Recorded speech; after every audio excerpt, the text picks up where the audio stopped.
Cher auditeur, bonjour. Je t'invite à découvrir Les Visiteurs, une nouvelle écrite et lue par moi-même. Bonne écoute! Aurore ronchonne tout en versant l'eau bouillante sur ses feuilles de thé. Elle l'a choisie bien noire pour rester éveillée. Cet après-midi, c'est comptabilité. Une incontournable corvée qui lui fait horreur. Malgré un nombre de clients restreint par mois et un statut entrepreneurial des plus simples, aligner quelques chiffres dans un tableau reste une épreuve. Lorsqu'elle était plus jeune et encore étudiante, elle détestait les maths. Une décennie plus tard, c'est toujours le cas. Munie de sa tasse de remontant, elle se laisse choir précautionneusement sur la chaise de son bureau, soupire, puis s'attelle à la tâche. 2 clients ce mois-ci. Des affaires simples, rapidement menées. En 4 sorties pour la première et en 3 pour la suivante. Nouveau soupir. Parfois, Aurore se dit que son métier est trop facile. À tel point qu'il lui vient souvent la tentation de s'inscrire dans une agence d'intérim et de postuler pour n'importe quelle mission. Manutentionnaire dans la logistique, agent de fabrication dans une usine quelconque. Elle connaît bien le domaine de l'industrie. Mais y travailler pour de vrai et ne pas être une visiteuse, cela lui donnerait l'occasion de s'aérer l'esprit d'une certaine façon. Et de rencontrer des gens aussi. Aurore le sait, elle est trop introvertie. Bien évidemment, son activité professionnelle solitaire n'arrange rien à son cas. Ses rares amis la charrient gentiment, l'enjoignent à sortir à la moindre occasion. Ils se lamentent tous sur son désespérant célibat, et certains s'improvisent entremetteurs. En y songeant, Aurore grince des dents. Si compagnon elle avait un jour, il faudrait qu'elle lui explique plus précisément en quoi consistait son travail, pourquoi elle s'enfermait des heures dans cette pièce aveugle et capitonnée. Il faudrait aussi qu'elle lui raconte comment elle en était arrivée là, comment le destin l'avait malmenée de sa naissance jusqu'à ses 22 ans, année où tout avait basculé, où sa vie avait radicalement pris un autre cours. La tasse de thé est vide, tout comme le tableur sur l'écran de l'ordinateur.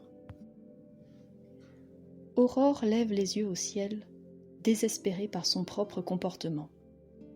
C'est comme si l'univers se liguait contre elle pour l'empêcher de mener à bien ses obligations, et pour lui renvoyer ses défauts en pleine figure par la même occasion. De tels moments étaient détestables au possible. Elle tire ses 2 factures sous ses yeux et martèle le clavier plus fort que nécessaire. Une bonne fois pour toutes, les chiffres sont rentrés. Enregistrement du bilan mensuel. Ne reste plus qu'à le retranscrire en ligne. Son téléphone portable sonne, lui arrachant un sursaut. Bonjour, Aurore Legendre. Bonjour madame, j'ai besoin de vos services. Je vous écoute.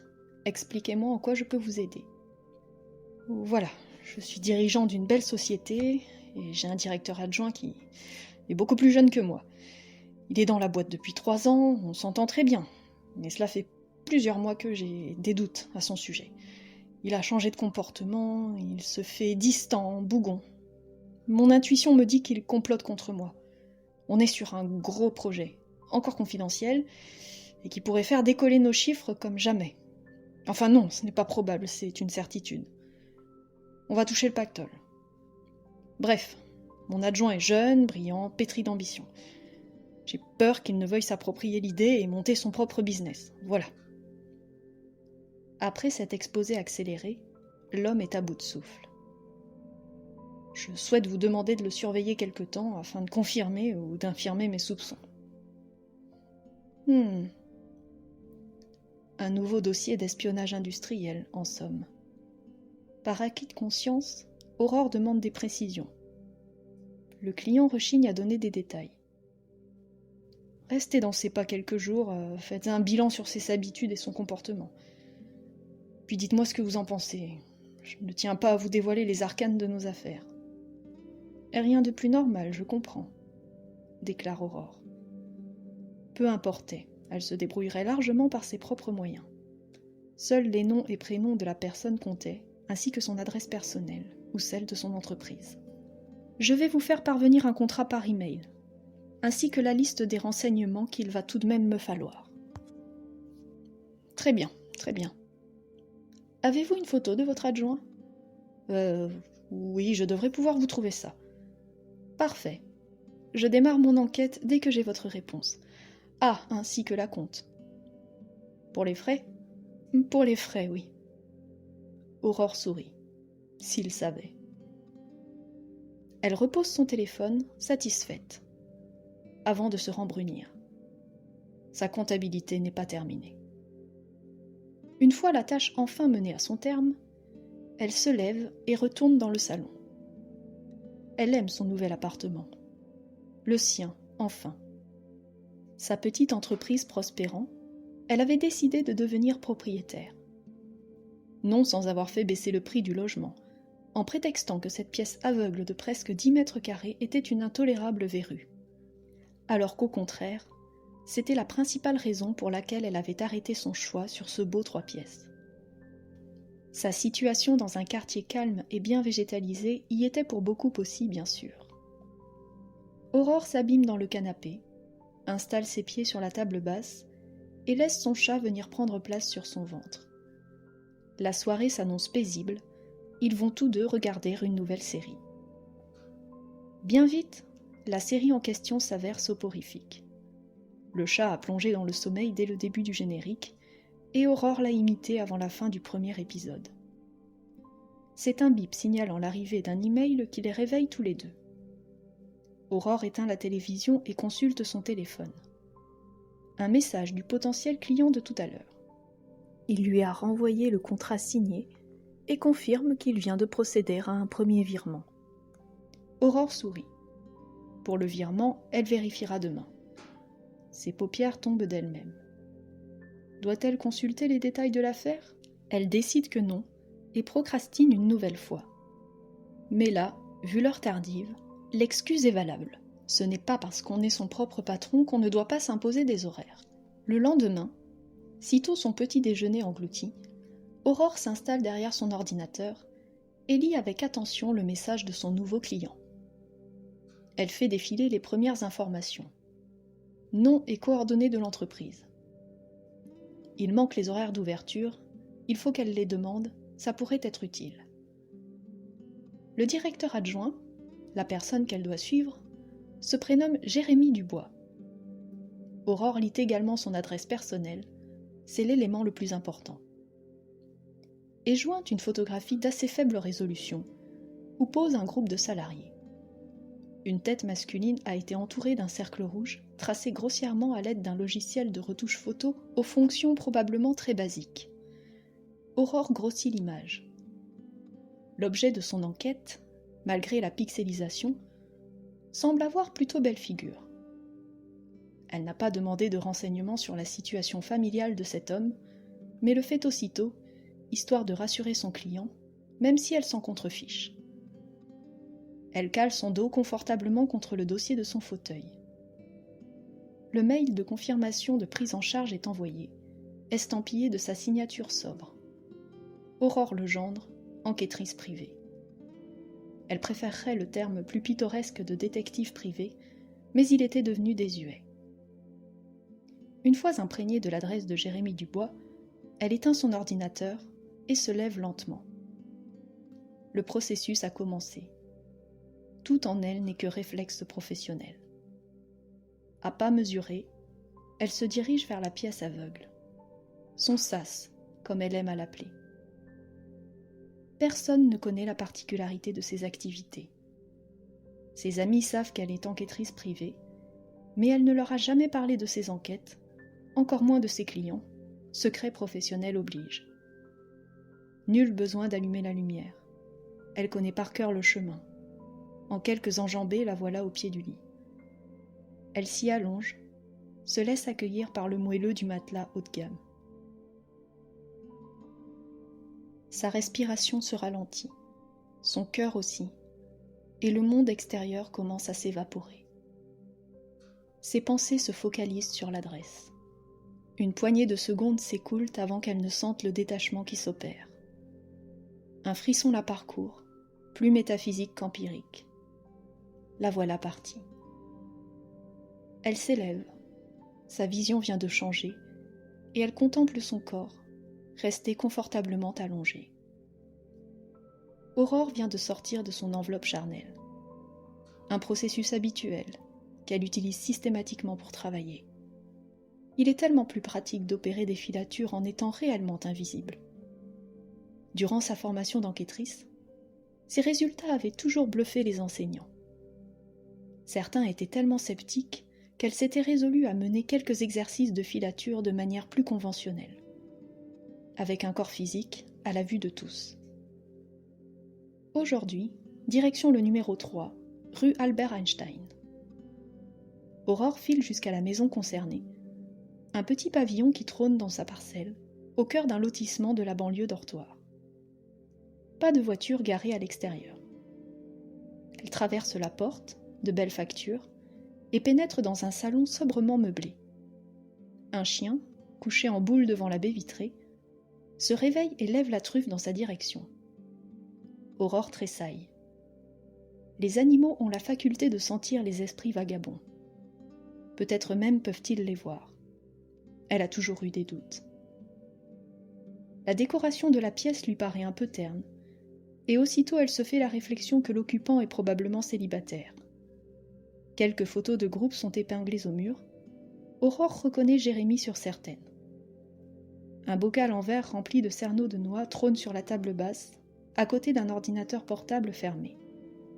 Il n'y a pas de télévision, mais un écran suspendu et replié, auquel fait face un vidéoprojecteur sur l'autre pan de mur. Aurore se rend dans la cuisine, et le chien en fait autant. L'endroit est impeccablement rangé. Aurore pénètre dans le réfrigérateur, y trouve 2 boîtes contenant des restes de repas qui ont tout l'air d'avoir été cuisinés maison. Le bac à légumes est plein à craquer, tout comme le congélateur. Le placard au-dessus de l'évier est occupé par une armée de bocaux en verre pleins de céréales et de légumineuses. Elle poursuit sa visite. Il y a 2 chambres, dont une qui n'est meublée que d'un canapé convertible et d'une armoire. L'autre chambre semble confirmer l'intuition d'Aurore.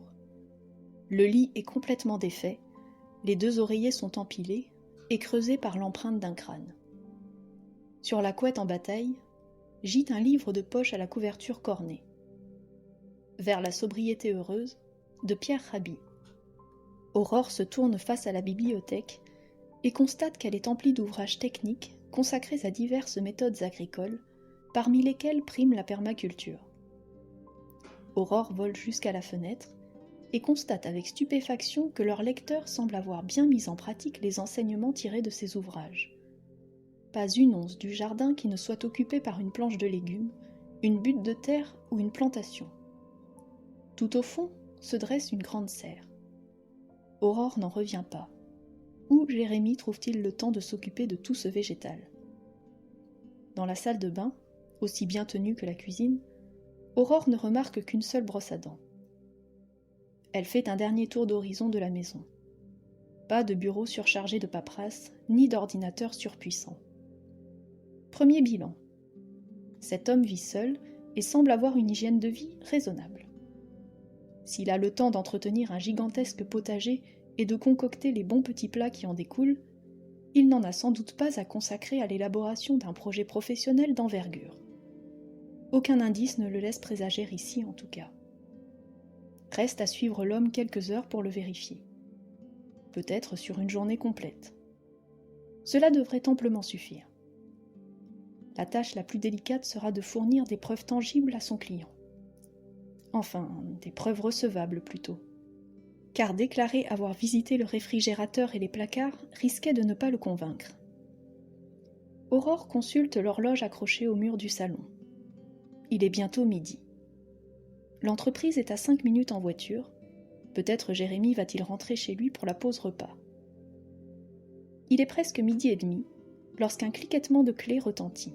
Le chien bondit sur ses pattes et se rue au pied de la porte. Jérémie entre et s'agenouille pour prendre son compagnon dans les bras. « Salut, canaille ! Je mets ma gamelle à chauffer et on file faire un tour. » Aurore trouve refuge au sommet de la hotte aspirante et l'observe vider le contenu d'une boîte dans une casserole. Diable, il est vraiment charmant, bien plus que ce que laissait présager la photo.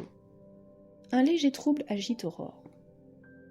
Jérémie allume la plaque électrique, pendant que Canaille folâtre à ses pieds.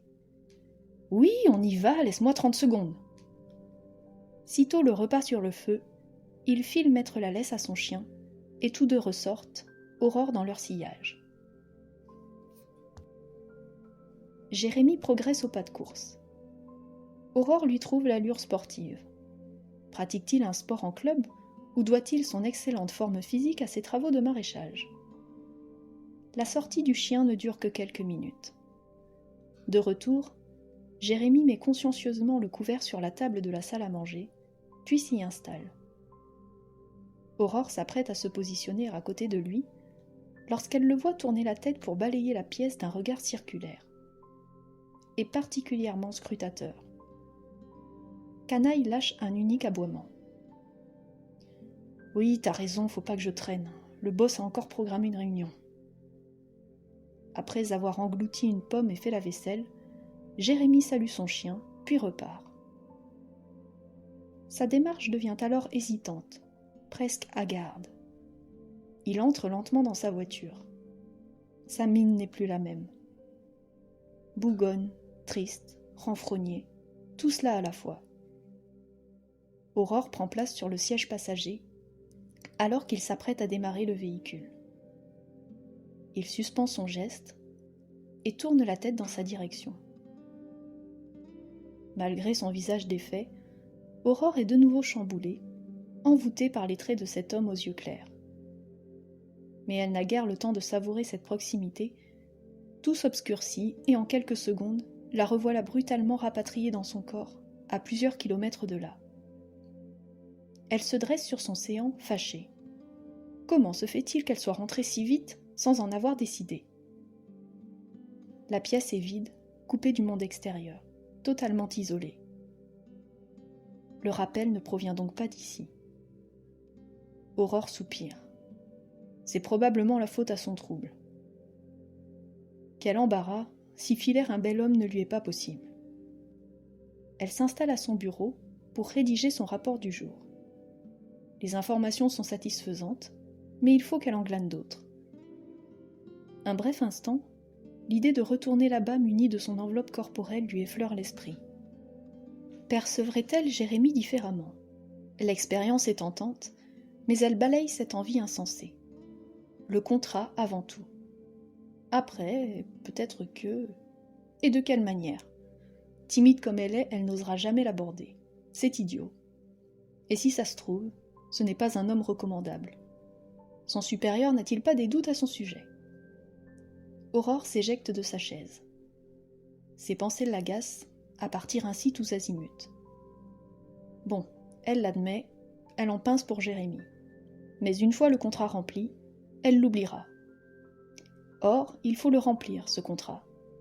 Et force est d'admettre que si les choses dévient ainsi, cela risque de devenir difficile.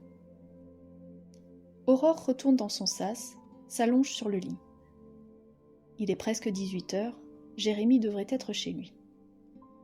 En effet, il est installé dans son canapé, occupé à lire, Canaille à ses côtés. Le chien dresse les oreilles dès l'arrivée d'Aurore. Jérémie sursaute, et la jeune femme reste précautionneusement au sommet du vidéoprojecteur. De longues minutes passent. Puis Jérémie se lève, imité par son chien. « Qu'est-ce que t'as senti, mon vieux ?» Canaille ne répond pas, mais tourne son regard vers le vidéoprojecteur. C'en est trop pour Aurore, elle traverse le plafond et s'arrête dans l'épaisseur d'isolant. Ça ne ressemble pas à de la laine de verre, mais c'est bien le cadet de ses constats. Si elle avait été munie d'un cœur en cet instant, il aurait battu la chamade. Elle bascule pour redescendre. Jérémie fait les 100 pas. Canaille a la tête vissée vers le plafond. « Bon, je ne vois rien », soupire son maître en l'imitant. Il fronce les sourcils. Aurore remonte dans sa cachette, trop perturbée par leur regard perçant. Elle laisse passer un temps, puis refait une tentative. Jérémie a troqué son livre contre son ordinateur et démarre le visionnage d'un reportage. Aurore doit s'approcher si elle veut voir de quoi il s'agit. Canaille recommence à s'agiter. Le comportement du chien horripile Aurore. Ce cabot trop clairvoyant gâche sa mission pour de bon. Jérémie referme brutalement son ordinateur. « Bon, maintenant ça suffit !» tonne-t-il. Sa voix a vibré, pleine de colère. Il ne semble pas spécialement s'adresser à son chien, mais plutôt à la terre entière. Aurore demeure plaquée au plafond. Jérémie se dirige vers la salle de bain et s'arrête dans le couloir. Canaille n'a pas bougé. Il reste à l'aplomb d'Aurore. Celle-ci s'achemine lentement en direction de Jérémie, toujours à moitié fondue dans le plafond. Le chien progresse à proportion. « Ok, » soupire Jérémie. « Toi, tu restes là, j'ai une douche à prendre. » Aurore est prise d'un fourmillement incontrôlable. Doit-elle le suivre dans la salle de bain? Elle décide que oui, non sans se dire qu'elle dépasse les bornes et abuse de sa condition. Que va-t-elle apprendre à le regarder sous la douche? S'il s'avère particulièrement musclé, aucun doute, cela voudra dire qu'il est bien actif, peut-être même un sportif assidu, et donc qu'il y consacre du temps, et donc que... Dans un état second, elle attend le spectacle. Avec une indécente impatience. Mais Jérémie ne semble pas décidé à lui offrir la vue qu'elle escompte. Canaille jappe à la porte. « Mais qu'est-ce que tu veux à la fin ?» Il ôte son pull vert. « Non, je ne peux pas !» raille-t-il en le renfilant. Il sort vivement de la pièce, occasionnant une bouffée de déception chez son observatrice. « Viens, Canaille, on va se promener !» Aurore s'envole dans leurs pas, mais tout à coup, c'est le trou noir. Elle est de retour chez elle et se relève vivement, assaillie par l'avalanche de perceptions que lui renvoient ses sens ravivés. Son chat est installé sur ses jambes. Aurore s'offusque. Comment a-t-il fait pour rentrer? Un coup d'œil à la porte lui apprend que celle-ci est restée ouverte. Aurore a oublié de la refermer. Ce Jérémie lui tourne décidément trop la tête. Quant aux animaux domestiques, elle les voue à tous les diables. Une fois calmée, elle rallume son ordinateur, puis décide d'appeler son client pour un premier bilan. « Bonsoir monsieur, je vous contacte pour vous faire part de mes premières observations concernant monsieur Dubois. » « Je vous écoute. » La voix du directeur s'est presque étranglée. Aurore le devine assaillie par le stress. Aussi emploie-t-elle sa voix la plus condescendante pour lui répondre. « Votre collaborateur mène une vie tout à fait ordinaire. Il possède un chien qu'il promène régulièrement. Son pavillon est bien tenu. Il ne semble pas avoir de compagne, ni fréquenter de femmes, d'après mes premières constatations. Ses loisirs sont variés, il est amateur de lecture et de nourriture saine. Tout son jardin est occupé par un potager, auquel il doit consacrer un temps phénoménal. » Un grognement lui fait écho. « Bon, et à quoi ça nous avance de savoir ça ?» Aurore se défait donc de son affabilité pour lui livrer sa conclusion. Il n'y a absolument aucun indice laissant présager qu'il est un projet d'envergure dans les tuyaux. « Ah !» Soupir de soulagement à l'autre bout du fil. Je vais continuer d'observer ses habitudes encore quelques jours et tâcher de vous trouver des preuves convaincantes. Mais soyez sans crainte, je suis absolument sûre de moi. Bien, faites au mieux. Je pense que je vais avoir meilleur sommeil ces prochaines nuits. Aurore aimerait en dire autant, mais ses cogitations la ramènent sans cesse auprès du beau Jérémie. S'il n'avait pas Canaille, elle pourrait tenter de l'observer de plus près, peut-être d'obtenir les mots de passe de certains de ses comptes. Bon sang, elle avait l'habitude de ces choses-là. Pourquoi fallait-il que ce soit si compliqué cette fois? Elle songe à une façon d'éloigner le chien, mais à l'état spectral, ses moyens d'action sont limités, voire inexistants. Exaspérée, elle renonce à une soirée devant une série et préfère se réfugier sous sa couette. Rarement elle ne vit nuit si tourmentée. Aucun cauchemar, mais ses pensées tourbillonnent et elle a la sensation d'être secouée en tous sens. Le lendemain matin, un samedi, Aurore laisse son corps et retourne chez Jérémie. Elle s'efforce d'être déterminée. Jérémie est dans la cuisine, occupé à râper une montagne de carottes. Il a sorti un stérilisateur et des bocaux en verre. Aurore se réfugie contre le réfrigérateur, aussitôt rejointe par Canaille. Jérémie suspend son geste pour observer le chien. « Ça recommence, hein ?» En réponse, Canaille se met à aboyer sans lâcher son maître du regard. Ce dernier abandonne sa râpe, s'essuie les mains et se rend d'un pas traînant jusqu'à sa chambre, Aurore et Canaille sur les talons. Jérémie ferme la porte au nez de son chien et se couche à même la couette de son lit. Il colmate ses oreilles avec de gros bouchons. Aurore s'avive. Comment peut-il se ficher complètement de son chien qui jappe ? Le boucan est infernal. Elle ne tirera rien de cette situation. Certes, le cabot est à l'écart, mais le maître a décidé de faire la sieste. Dépitée, elle rentre chez elle. Il est l'heure de préparer un repas. Une vague de culpabilité envahit Aurore lorsqu'elle place un plat préparé dans le four à micro-ondes. Songer aux bons légumes du jardin de Jérémie lui serre les boyaux. Son chat miaule. « Ce n'est pas l'heure de ta gamelle. » Son ton est trop agressif. Elle se tourne vivement, à la recherche du félin. Elle aurait juré l'avoir senti dans ses mollets, mais il est 2 mètres plus loin. Les poils de son dos sont relevés, et ses oreilles étrangement tirées vers l'arrière. « Qu'est-ce qui t'arrive ?» Le chat ne répond pas et décampe vers le salon. Aurore hausse les épaules et recentre son attention sur le récipient en plastique qui tourne dans le four. Mais une sensation désagréable l'oppresse alors et lui rappelle vaguement la mauvaise nuit qu'elle a passée. L'insipide repas est avalé sans entrain. Aurore se met à rêver d'un gros saladier de carottes râpées avant de se ressaisir et de taper du poing sur la table. « Vivement que j'en ai terminé avec toi, Jérémie. Tu commences sérieusement à me taper sur les nerfs, » déclare-t-elle tout haut. Sur ce, elle décide qu'elle n'entreprendra plus rien aujourd'hui et qu'elle passera l'après-midi vautrée sur le canapé, avec ou sans son chat, qui a mystérieusement déserté la grande pièce.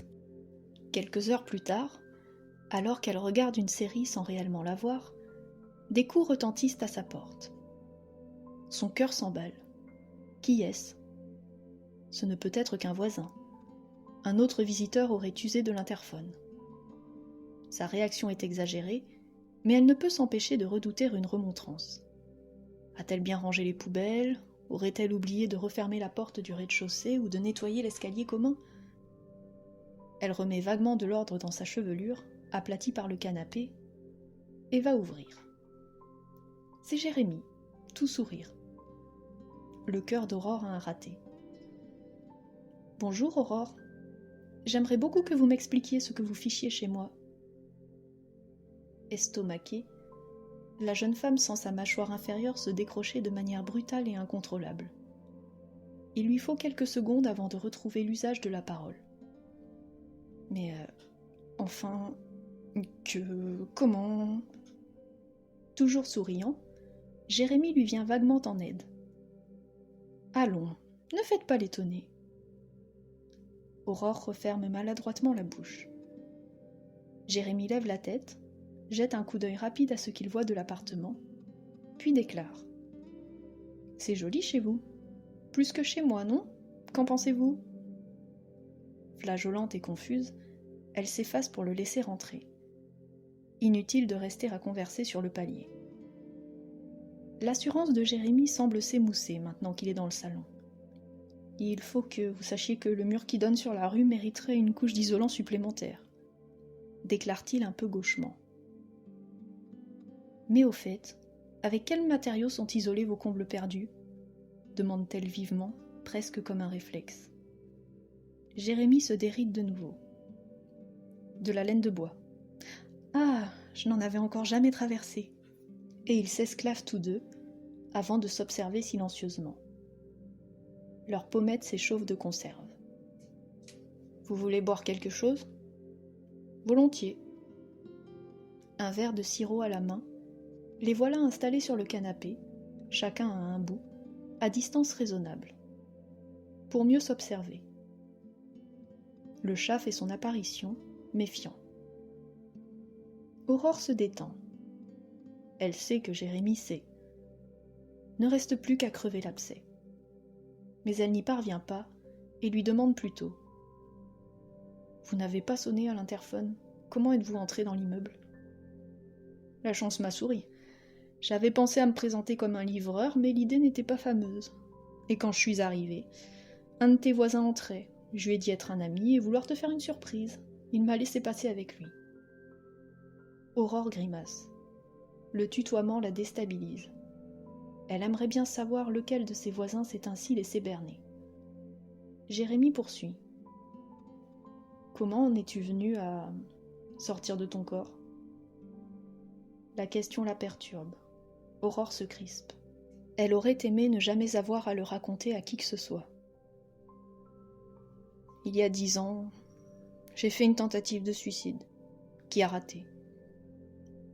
Jérémie baisse les yeux, gêné. Oh. C'est son seul commentaire. Aurore se sent obligée de donner quelques détails supplémentaires. Je me suis séparée de mon corps lorsqu'on m'a plongée dans un coma artificiel pour les soins. J'ai fini par revenir. Et toi ? Il n'en mène pas large non plus. C'est à peu près pareil. J'ai eu un accident de voiture. Je suis partie pendant une des opérations que j'ai dû subir. Un silence pesant s'installe. Le chat décide de sauter sur le canapé et de s'installer entre eux.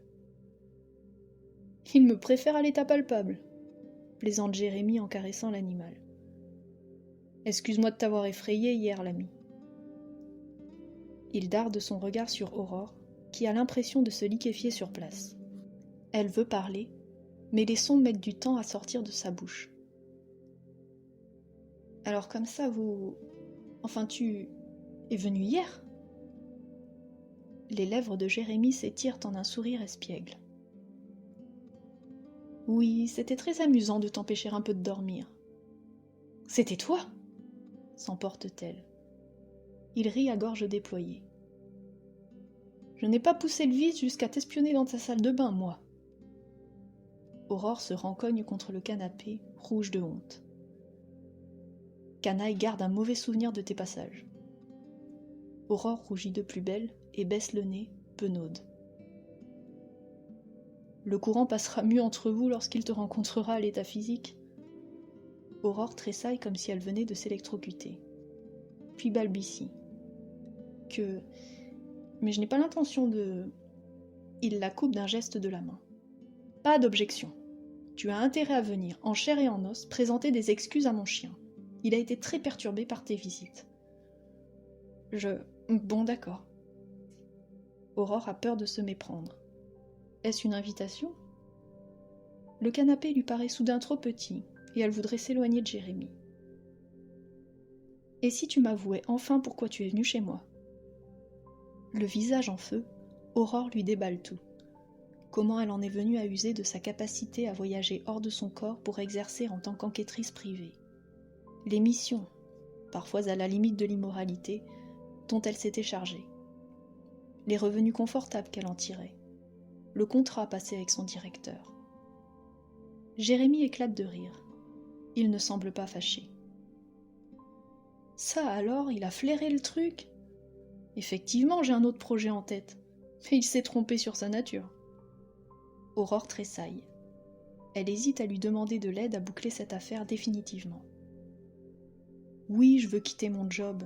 Mettre au point des matériaux révolutionnaires à base de plastique ne m'intéresse plus. Son regard se fait alors vagabond et part loin, bien au-delà des murs de l'appartement. Un frisson incontrôlable parcourt Aurore. Jérémie braque de nouveau ses yeux sur elle. Toi qui m'as bien espionnée, tu ne devines pas ? La gorge nouée, elle secoue la tête.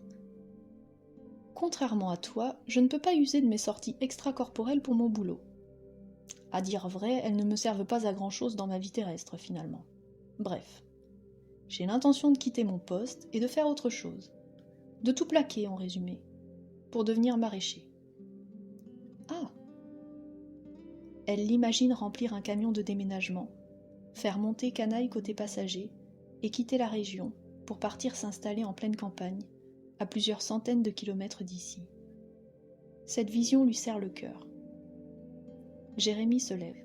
« Merci pour le verre. » Aurore se lève à son tour, les jambes trop vacillantes. Il s'approche d'elle, ce qui empire les choses. « Et si tu m'accompagnais pour venir présenter tes excuses à Canaille ?» Elle hésite à peine, se ressaisit et hoche la tête, trop heureuse d'être à ses côtés. Soudain, elle se sent légère, presque aussi légère que lorsqu'elle voyage loin de son corps.